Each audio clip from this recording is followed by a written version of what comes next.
So if you're like me, you're a consumer of Reddit, and I like to read the various Reddits, and one of them is about Columbus, Ohio. And I was reading this thing about this woman who was working at a restaurant corner, I guess, of Gay and High Street in Columbus, Ohio.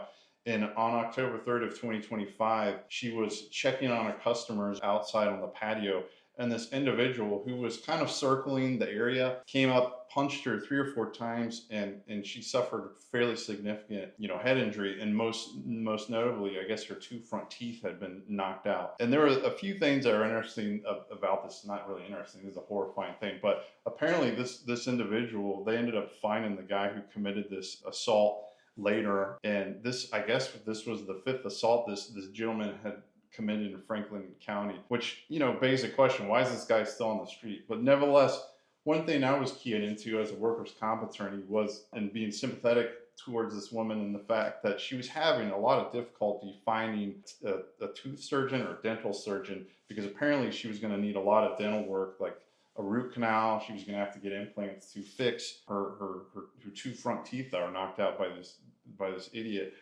And she was having difficulty, and one of the problems she was having is finding dental surgeons who were BWC certified or who would do the surgery pursuant to her workers' comp claim.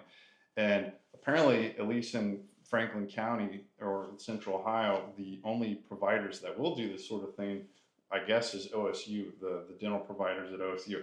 And what annoyed me, and this happens when folks have specialized issues that need specialized treatment, is the limited number of providers.